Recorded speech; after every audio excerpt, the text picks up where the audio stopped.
Mark from the States, Mark from the States, it's Mark from the United States. Good morning, good afternoon, good evening, Mark from the States. How are we doing today? I am doing fantastic. I hope you are as well. Thank you so much for coming. Today, we got episode, is this 7, 8? Man, it's been such a great series by Vlogging Through History. Please go support his channel. Chris over there has done an amazing job here. This episode is the largest British war cemetery on Earth. So far, we've seen so many different sides of that part of the world, and just all the different stories he's told has just been incredible. So I'm expecting nothing but more amazing things here. So please, again, go support his channel. Thank you for coming. If you've seen this before and you've come back, I appreciate all of it. Thank you. If you are new, awesome. Thank you so much for coming. And we've got this big fake couch that you can sit on, so that's always cool. No cats today. They've been kind of re-perching themselves over here on the couch, and I don't know. I have to give them some sort of treat over here, I think, to get them to come back over to get on camera. But they've elected not to be on camera today. I hope everybody's doing well. So let's get into it.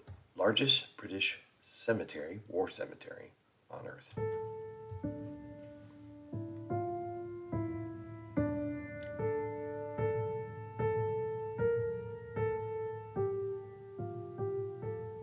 There are 23,000 separate burial sites for the nearly 1.7 million British and Commonwealth soldiers buried around the world. The largest of these anywhere in the world is Tyncott Cemetery here on the Passchendaele battlefield. That name, Tyncott, is said to have come from the Northumberland Fusiliers, who noticed a resemblance between the German concrete pillboxes here and the typical Tyneside workers' cottages, Tynecotts. This area contained several German bunkers which were captured by the 3rd Australian Division during the battle for Passchendaele. One of those bunkers was unusually large, and it was used as an advanced dressing station after its capture. From October the 6th of 1917 until the end of March 1918, over 300 burials were made on either side of the bunker by the 50th and 33rd Divisions and by a few Canadian units. The cemetery and the surrounding area fell back into German hands between April and September of 1918 before it was finally recaptured by the Belgian army. There are now nearly 12,000 Commonwealth servicemen from the First World War buried or commemorated in Tyncott Cemetery. Over 8,000 of those burials remain unidentified. Wow. But there are also special memorials to more than 80 casualties who are believed to be among those. Other special memorials commemorate 20 casualties whose graves were destroyed by shell fire, and there are also 4 German burials in this cemetery, 3 of them unknown.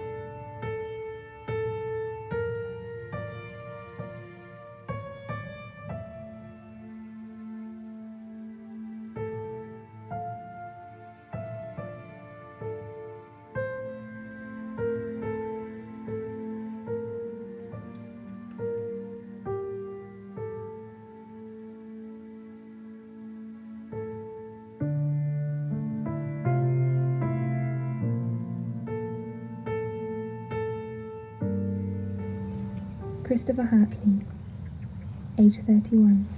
As you walk up to the Tyncott Cemetery, you hear the names being read, the names and the ages of the men who fell here. It's quite something, and it's really kind of the first thing you notice before you even arrive at the visitor center. G.S. Waterman, age unknown.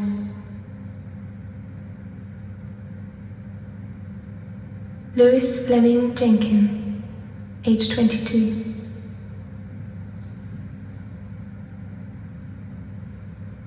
Reginald Ryman, age 20.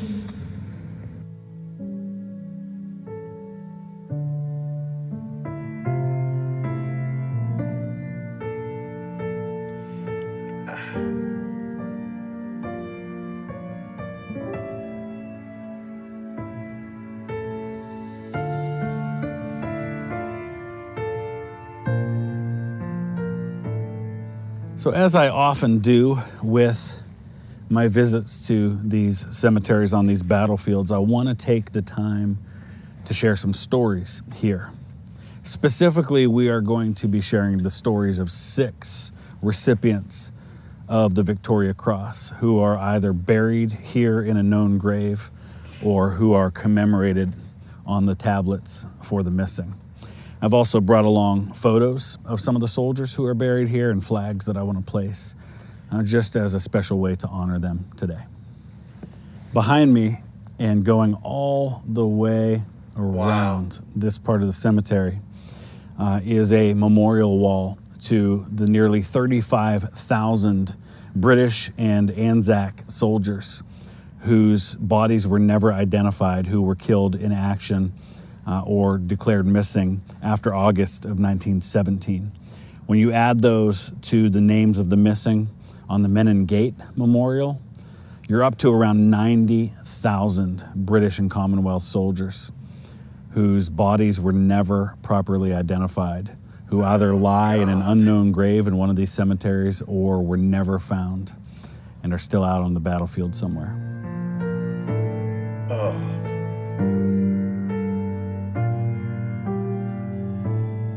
It's beautiful, though.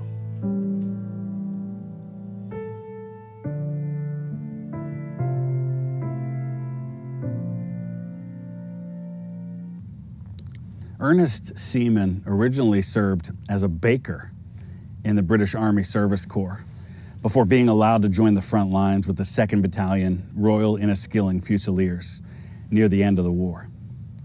His Victoria Cross citation reads, quote, "On 29 September 1918, at Terhand, Belgium, when the right flank of his company was held up by machine guns by the enemy, Lance Corporal Seaman went forward under heavy fire with his Lewis gun and engaged the position single-handed, capturing 2 machine guns and 12 prisoners and killing 1 officer and 2 men. Later on in the day, he again rushed another machine gun post, capturing the gun under very heavy fire. He was killed immediately afterwards, but it was due to his gallant conduct that his company was able to push forward to its objective. His body was never identified, and so he's remembered today on this tablet of the missing." Jeez. The courage to do something like that is just so hard to understand. Amazing. Philip Eric Bent was a lieutenant colonel in the 9th Battalion, Leicestershire Regiment. He was born in Nova Scotia, Canada, and he served as the 26-year-old lieutenant colonel of the 9th Battalion. During actions on the 1st of October, 1917, east of Polygon Wood, Lieutenant Colonel Bent was in command of a part of the 9th Battalion on his right. When they were forced back due to the intensity of German artillery fire, he personally collected a platoon that was in reserve at the time and led them forward in a counterattack after issuing orders to the other officers to support a defense of the rest of the line. He was killed while leading that charge, which resulted in securing a portion of the line which was essential for subsequent operations. For his most conspicuous bravery, he was posthumously awarded the Victoria Cross on January 11th, 1918. Like so many here, his body was never identified, and so he's on the tablet behind me in honor of all of the men who are forever unidentified from the Leicestershire Regiment. William Clamp was born in Motherwell, Scotland, and he served as a corporal in the 6th Battalion Yorkshire Regiment of the British Army.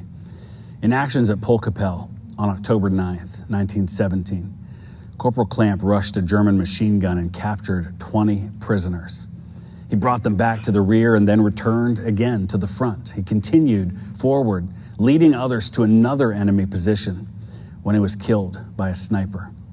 For gallantry in face of the enemy, he was posthumously awarded the Victoria Cross, which was presented to his parents by His Majesty King George V at Buckingham Palace on March 2nd, 1918.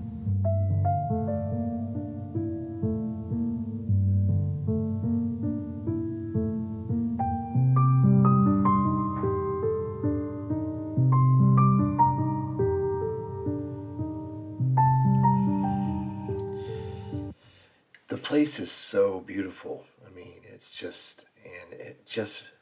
hearing those names being read, and it just gives it this aura of of course, sadness and heartbreak, but also in a way, it's like shows its greatness. Does that make sense? It's very larger than life. To actually be there, I'm sure it's a completely different experience than what the experience I'm getting just by watching it, and the feelings that the feelings that rush through. I just think about all the family members, and I think about friends and your comrades, I guess, that you're there with, and it just trying to even imagine what it was like. And then, I mean, at the end of the thing is they can't even find you. And who knows, maybe years from now something happens and they do find you. But just the amount of names that are on the walls, and just not this one, but all of these, 23,000 cemeteries and memorials around the world.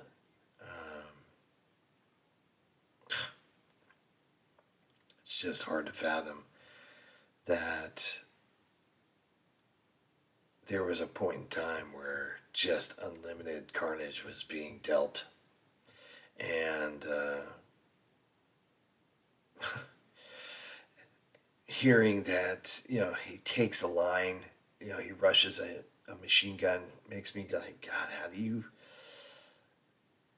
get up the courage? How do you get up the fortitude to run head first into, considering how the war was fought? It's just, they take a little ground, and then then you retreat a little bit, and it's just back and forth. And it's like what the person did to get that ground, sacrifice their life. A week later, it's back the way it was. And it's like, why?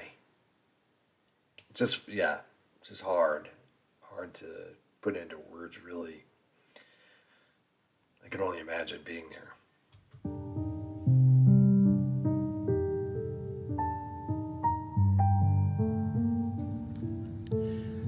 Sergeant Lewis McGee was born in Ross in Tasmania, and he was a member of the 40th Battalion of the Australian Imperial Forces.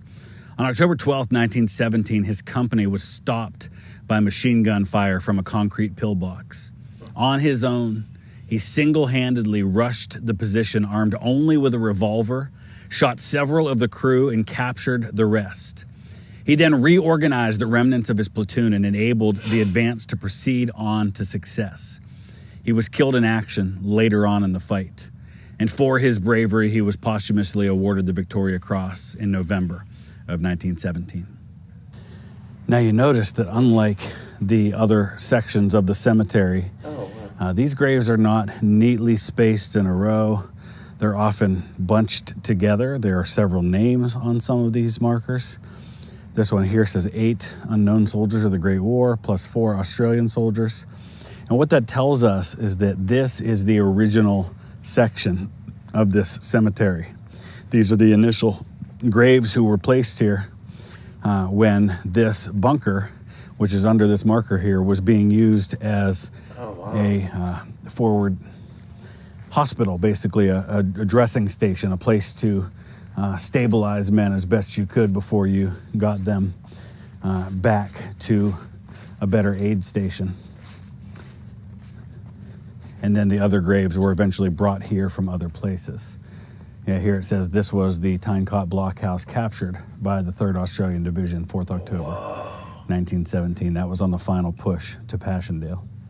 You know, walking through this cemetery is just such a great reminder of the international makeup of these British and Commonwealth forces. We often just lump them all in as the British or the British Empire.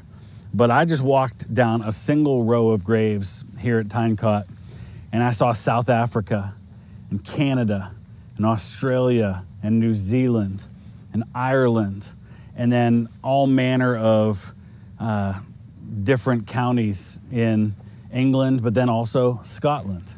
And of course there were Indian troops that fought here as well, and there were troops from various nations in Africa fighting particularly with the French. It really, truly was a world war here on the Ypres salient. Huh. Wow. And here we have the only named German soldier in this cemetery killed on 4th October 1917, plus an unknown burial as well. And then there are others.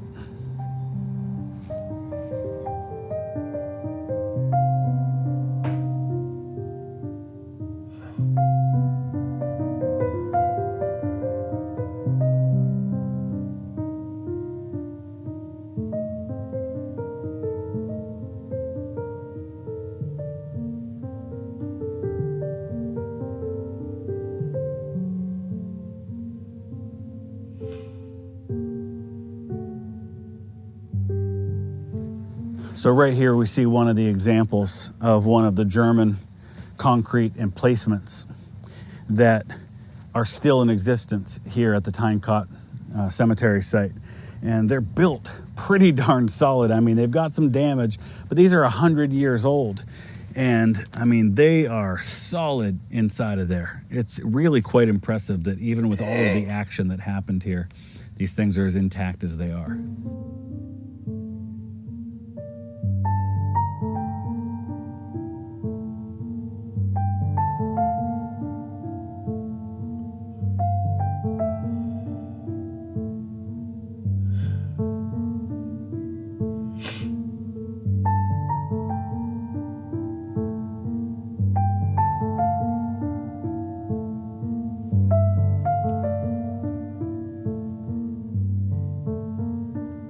This is one grave in particular that I was looking for in here, and it's because of one of the cool things about British and Commonwealth war graves is that the families get to choose what they want to have written on the bottom. They also have these personalized icons on each one of them that either there's a cross or they also almost always have their regimental crest on there. But this particular one, this is Second Lieutenant Arthur Conway Young of the Royal Irish Fusiliers, and he was born in Japan, but he was a British soldier, and his family chose to have written on his grave, "Sacrificed to the fallacy that war can end war." Oh, wow. Powerful stuff. James Peter Robertson was born in Nova Scotia, and he served as a private in the 27th Battalion of the Manitoba Regiment of the Canadian Infantry. On the 6th of November, 1917, during the assault on Passchendaele, Private Robertson's platoon was held up by uncut wire and an enemy machine gun which was causing severe casualties. On his own, he rushed the machine gun, and after a desperate struggle with the crew, he killed 4 and then turned the gun on the remainder who were running toward their own lines. He inflicted more casualties among the enemy, and then he led his platoon to the final objective while carrying the captured machine gun. Once at the objective, he once again got the machine gun into action, firing on the retreating enemy and suppressing the fire of enemy snipers. Later on, during the battle, when 2 of his comrades were badly wounded in front of his trench, Robertson went out and carried one of them to safety under severe fire. Jeez. He was killed just as he returned with the second man. For his most conspicuous bravery, he was posthumously awarded the Victoria Cross on January 11th, 1918. Amazing. And heartbreaking.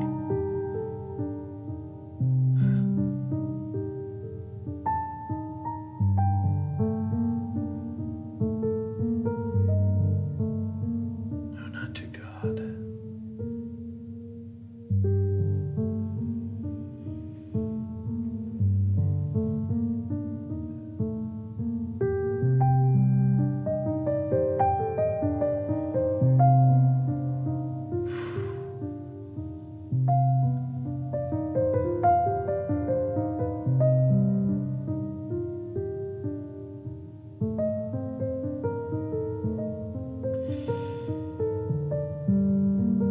Yes. Yes. We will remember them. Absolutely. Oh, gosh, that was good.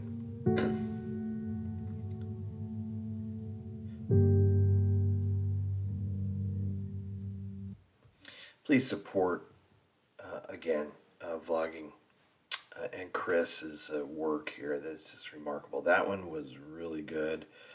I didn't know about this cemetery. I don't know about a lot of them, I'm sure. But I was very surprised to hear that there's so many, over 23,000 worldwide. That's incredible.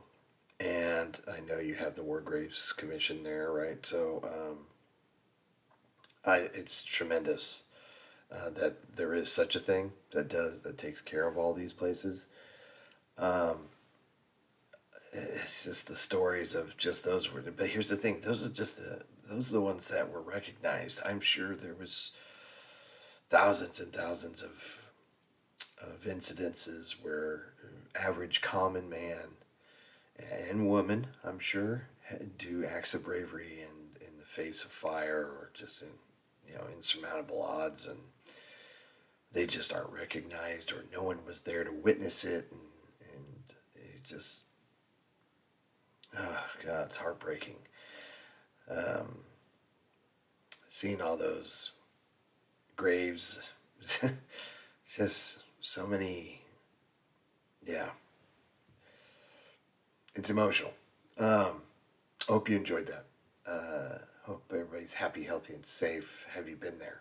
Is my question, of course. It's obviously it would be somewhere I'd like to visit someday. It won't be when I go to London, of course, on my first visit, but maybe if we would like to go to France, maybe we can get into Belgium and cruise around that way to see a lot of the historical sites and these cemeteries and memorials. I just think it's just, you have to, as a human, to be able to go and just see it. It's tough, but I think you just have to.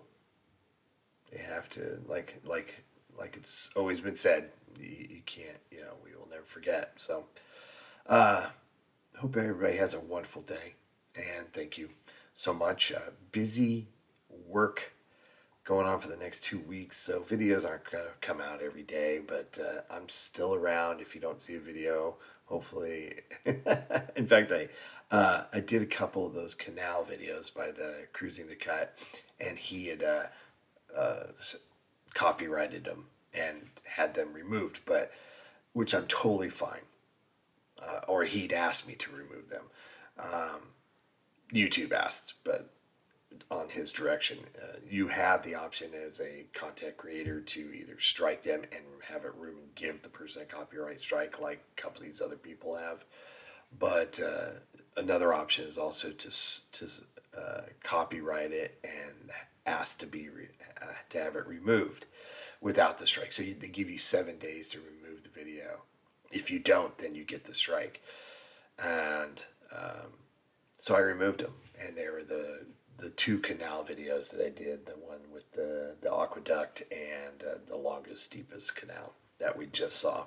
So those have been taken off the channel, which I'm totally fine with. If they want it removed and all this stuff, I'm more than happy to do that. So without getting a strike, I would say to all, do that. So anyway, that's why those aren't on there anymore, and probably won't be doing any more of his. But I enjoyed those. Anywho, what I'm saying is there might be videos every other day or something. I'll try to get them out every day, but we'll see. All right, everyone, take it easy. See ya. Bye. Mark from the States, Mark from the States, it's Mark, and he's from